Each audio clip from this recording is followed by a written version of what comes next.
بسم الله الرحمن الرحيم. الحمد لله الذي أنزل على عبده الكتاب ولم يجعل له عوجا قيما لينذر بأسا شديدا من لدنه ويبشر المؤمنين الذين يعملون الصالحات أن لهم أجرا حسنا ماكثين فيه أبدا وينذر الذين قالوا اتخذ الله ولدا ما لهم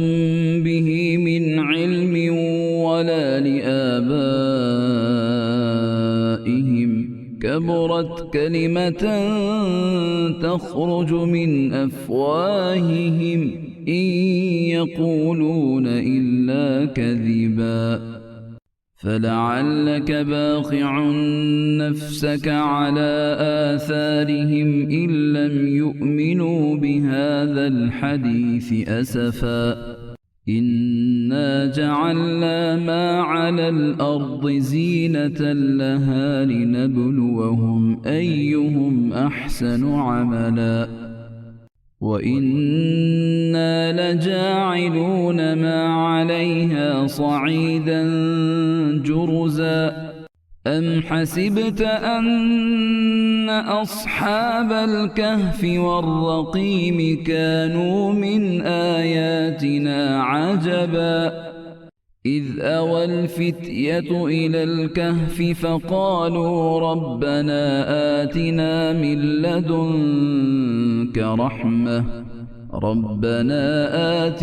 من لدنك رحمة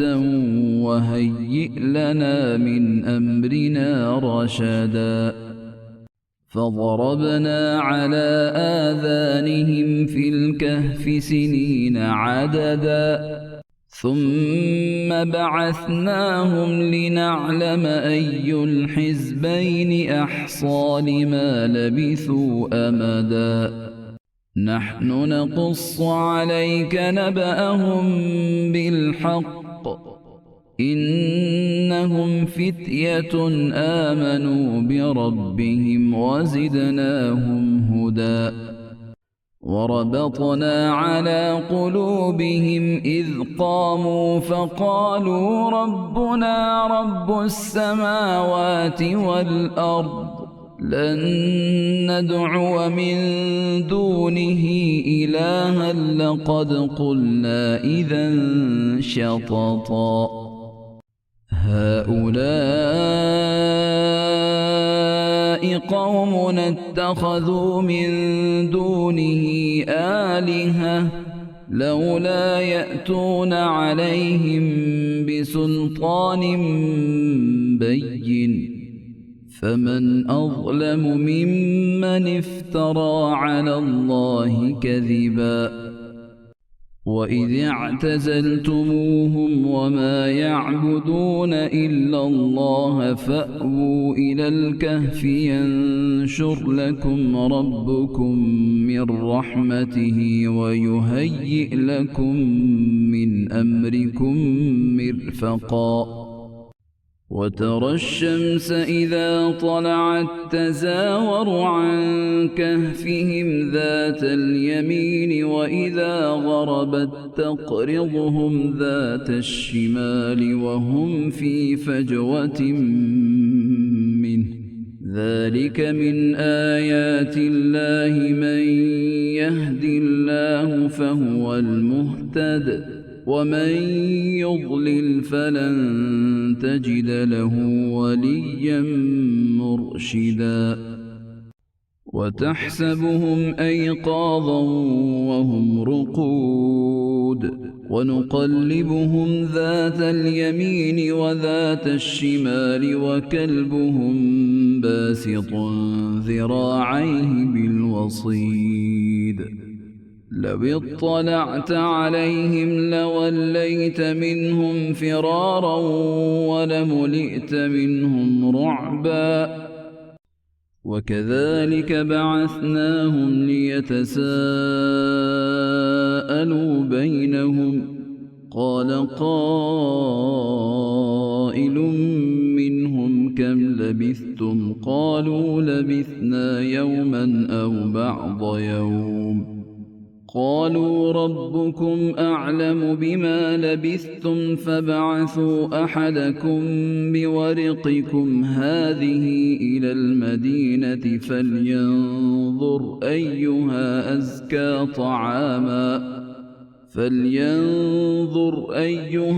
أزكى طعاما فليأتكم برزق منه وليتلطف ولا يشعرن بكم أحدا إنهم إن يظهروا عليكم يرجموكم أو يعيدوكم في ملتهم ولن تفلحوا إذن أبدا وكذلك أعثرنا عليهم ليعلموا أن وعد الله حق وأن الساعة لا ريب فيها إذ يتنازعون بينهم أمرهم فقالوا ابنوا عليهم بنيانا ربهم أعلم بهم قال الذين غلبوا على أمرهم لنتخذن عليهم مسجدا سيقولون ثلاثة رابعهم كلبهم ويقولون خمسة سادسهم كلبهم رجما بالغيب ويقولون سبعة وثامنهم كلبهم قل ربي أعلم بعدتهم ما يعلمهم إلا قليل فلا تمار فيهم إلا مراء ظاهرا ولا تستفت فيهم منهم أحدا ولا تقولن لشيء إني فاعل ذلك غدا إلا أن يشاء الله واذكر ربك إذا نسيت وقل عسى أن يهديني ربي لأقرب من هذا رشدا ولبثوا في كهفهم 300 سنين وازدادوا 9 قل الله أعلم بما لبثوا له غيب السماوات والأرض أبصر به وأسمع ما لهم من دونه من ولي ولا يشرك في حكمه أحدا واتل ما أوحي إليك من كتاب ربك لا مبدل لكلماته ولن تجد من دونه ملتحدا واصبر نفسك مع الذين يدعون ربهم بالغداة والعشي يريدون وجهه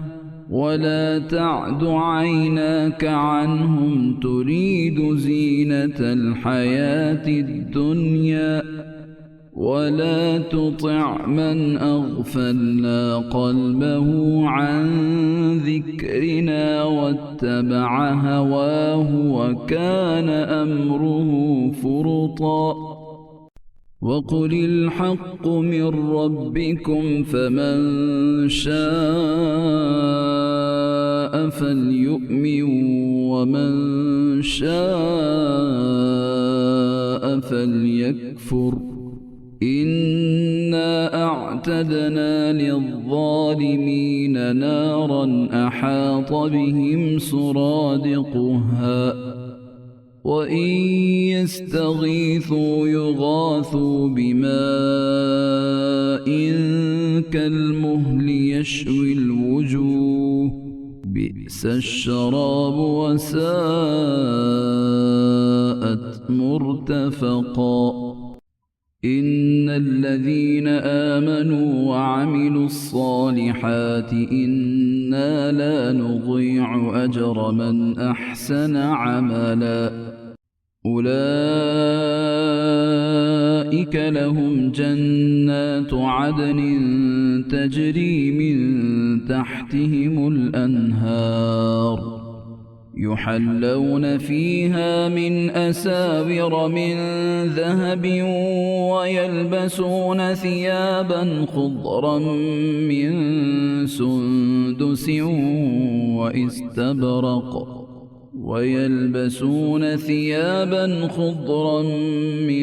سندس واستبرق متكئين فيها على الأرائك نعم الثواب وحسنت مرتفقا واضرب لهم مثل الرجلين جعلنا لأحدهما جنتين من أعناب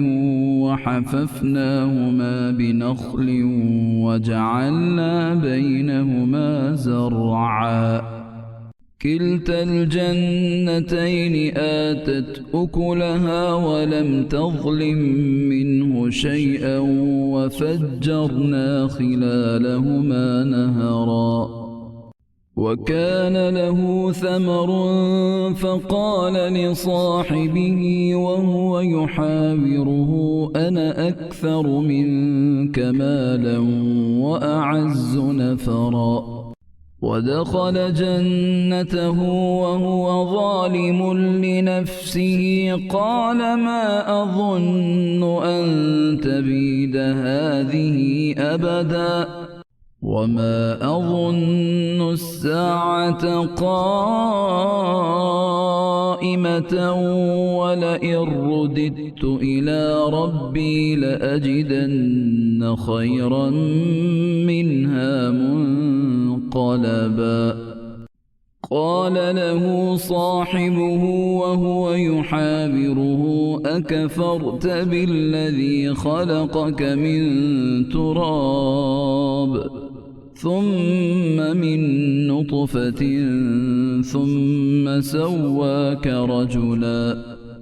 لكن هو الله ربي ولا أشرك بربي أحدا ولولا إذ دخلت جنتك قلت ما شاء الله لا قوة إلا بالله إن ترني أنا أقل منك مالا وولدا فعسى ربي أن يؤتيني خيرا من جنتك ويرسل عليها حسبانا من السماء فتصبح صعيدا زلقا أو يصبح ماؤها غورا فلن تستطيع له طلبا وأحيط بثمره فأصبح يقلب كفيه على ما أنفق فيها وهي خاوية على عروشها ويقول يا ليتني لم أشرك بربي أحدا ولم تكن له فئة ينصرونه من دون الله وما كان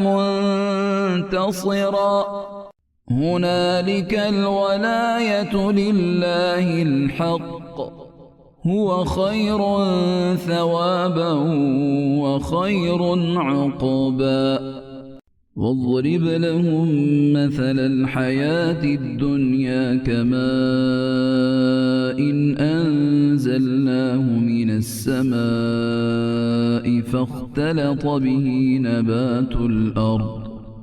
فاختلط به نبات الأرض فأصبح هشيما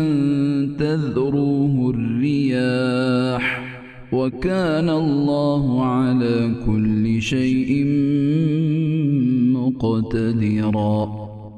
المال والبنون زينة الحياة الدنيا، والباقيات الصالحات خير عند ربك ثوابا وخير أملا. ويوم نسير الجبال وترى الأرض بارزة وحشرناهم فلم نغادر منهم أحدا، وعرضوا على ربك صفا لقد جئتمونا كما خلقناكم أول مرة بل زعمتم أن لن نجعل لكم موعدا. ووضع الكتاب فترى المجرمين مشفقين مما فيه ويقولون يا ويلتنا ما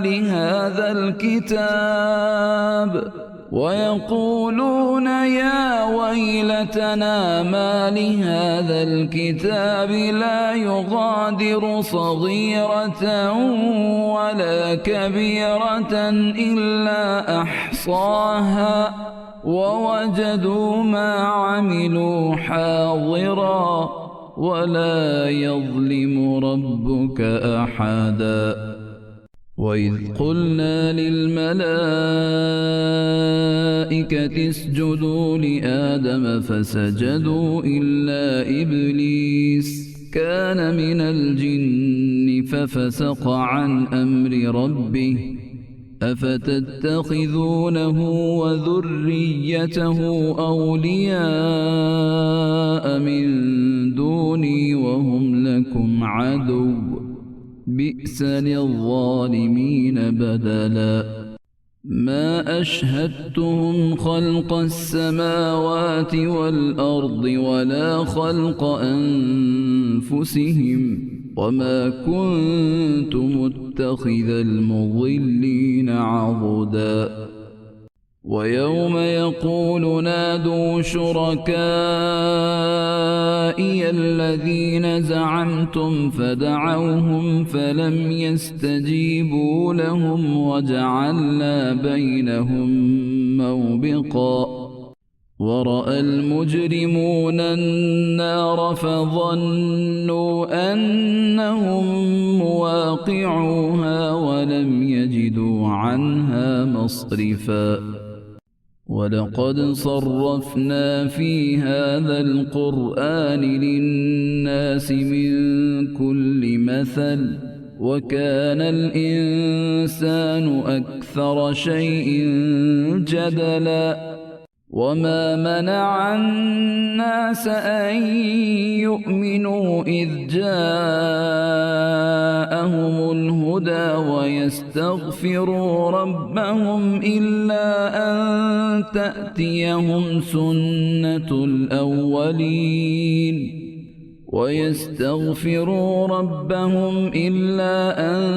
تأتيهم سنة الأولين أو يأتيهم العذاب قبلا.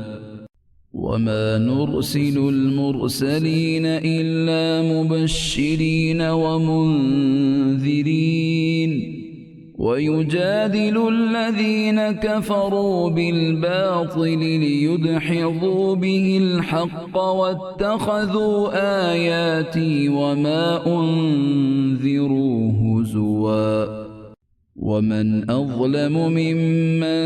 ذكر بآيات ربه فأعرض عنها ونسي ما قدمت يداه إنا جعلنا على قلوبهم أكنة أن يفقهوه وفي آذانهم وقرا وإن تدعهم إلى الهدى فلن يهتدوا إذا أبدا. وربك الغفور ذو الرحمة لو يؤاخذهم بما كسبوا لعجل لهم العذاب بل لهم موعد لن يجدوا من دونه موئلا وتلك القرى أهلكناهم لما ظلموا وجعلنا لمهلكهم موعدا وإذ قال موسى لفتاه لا أبرح حتى أبلغ مجمع البحرين أو أمضي حقبا فلما بلغا مجمع بينهما نسيا حوتهما فاتخذ سبيله في البحر سربا فلما جاوزا قال لفتاه آتنا غداءنا لقد لقينا من سفرنا هذا نصبا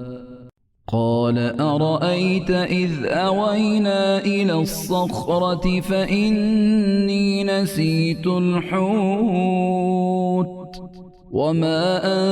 أنسانيه إلا الشيطان أن أذكره واتخذ سبيله في البحر عجبا قال ذلك ما كنا نبغي فارتدا على آثارهما قصصا فوجدا عبدا من عبادنا آتيناه رحمة من عندنا وعلمناه من لدنا علما قال له موسى هل أتبعك على أن تعلمني مما علمت رشدا قال إنك لن تستطيع معي صبرا وكيف تصبر على ما لم تحط به خبرا قال ستجدني إن شاء الله صابرا ولا أعصي لك أمرا قال فإن اتبعتني فلا تسألني عن شيء حتى أحدث لك منه ذكرا فانطلقا حتى إذا ركبا في السفينة خرقها قال أخرقتها لتغرق أهلها لقد جئت شيئا إمرا قال ألم أقل إنك لن تستطيع معي صبرا قال لا تؤاخذني بما نسيت ولا ترهقني من أمري عسرا فانطلقا حتى إذا لقيا غلاما فقتله قال أقتلت نفسا زكية بغير نفس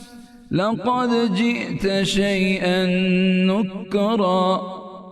قال ألم أقل لك إنك لن تستطيع معي صبرا قال إن سألتك عن شيء بعدها فلا تصاحبني قد بلغت من لدني عذرا فانطلقا حتى إذا أتيا أهل قرية استطعما أهلها فأبوا أن يضيفوهما فوجدا فيها جدارا يريد أن ينقض فأقامه قال لو شئت لاتخذت عليه أجرا قال هذا فراق بيني وبينك سأنبئك بتأويل ما لم تستطع عليه صبرا أما السفينة فكانت لمساكين يعملون في البحر فأردت أن أعيبها وكان وراءهم ملك يأخذ كل سفينة غصبا. وأما الغلام فكان أبواه مؤمنين فخشينا أن يرهقهما طغيانا وكفرا فأردنا أن يبدلهما ربهما خيرا منه زكاة وأقرب رحما. وأما الجدار فكان لغلامين يتيمين في المدينة وكان تحته كنز لهما وكان أبوهما صالحا فأراد ربك أن يبلغا أشدهما ويستخرجا كنزهما رحمة من ربك وما فعلته عن أمري ذلك تأويل ما لم تستطع عليه صبرا. ويسألونك عن ذي القرنين قل سأتلو عليكم منه ذكرا. إنا مكنا له في الأرض وآتيناه من كل شيء سببا فأتبع سببا حتى إذا بلغ مغرب الشمس وجدها تغرب في عين حمئة ووجد عندها قوما قلنا يا ذا القرنين إما أن تعذب وإما أن تتخذ فيهم حسنا. قال أما من ظلم فسوف نعذبه ثم يرد إلى ربه فيعذبه عذابا نكرا. وأما من آمن وعمل صالحا فله جزاء الحسنى وسنقول له من أمرنا يسرا. ثم أتبع سببا حتى إذا بلغ مطلع الشمس وجدها تطلع على قوم لم نجعل لهم من دونها سترا كذلك وقد أحطنا بما لديه خبرا. ثم أتبع سببا حتى إذا بلغ بين السدين وجد من دونهما قوما لا يكادون يفقهون قولا قالوا يا ذا القرنين إن يأجوج ومأجوج مفسدون في الأرض فهل نجعل لك خرجا على أن تجعل بيننا وبينهم سدا. قال ما مكني فيه ربي خير فأعينوني بقوة أجعل بينكم وبينهم ردما. آتوني زبر الحديد حتى إذا ساوى بين الصدفين قال انفخوا حتى إذا جعله نارا قال آتوني أفرغ عليه قطرا. فما استطاعوا أن يظهروه وما استطاعوا له نقبا. قال هذا رحمة من ربي فإذا جاء وعد ربي جعله دكاء وكان وعد ربي حقا. وتركنا بعضهم يومئذ يموج في بعض ونفخ في الصور فجمعناهم جمعا وعرضنا جهنم يومئذ للكافرين عرضا الذين كانت أعينهم في غطاء عن ذكري وكانوا لا يستطيعون سمعا أفحسب الذين كفروا أن يتخذوا عبادي من دوني أولياء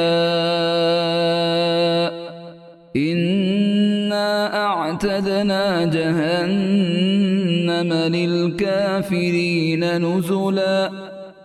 قل هل ننبئكم بالأخسرين أعمالا الذين ضل سعيهم في الحياة الدنيا وهم يحسبون أنهم يحسنون صنعا أولئك الذين كفروا بآيات ربهم ولقائه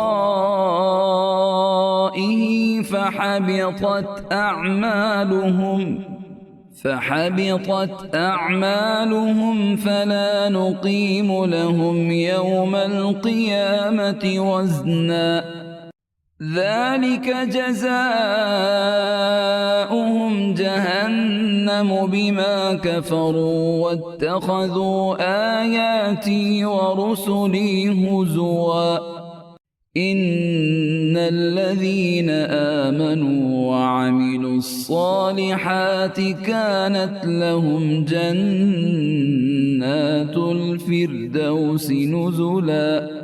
خالدين فيها لا يبغون عنها حولا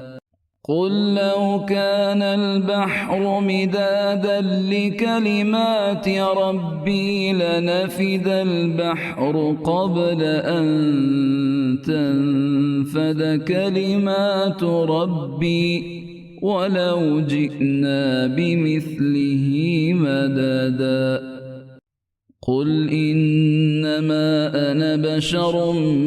مثلكم يوحى إلي أنما إلهكم إله واحد فمن كان يرجو لقاء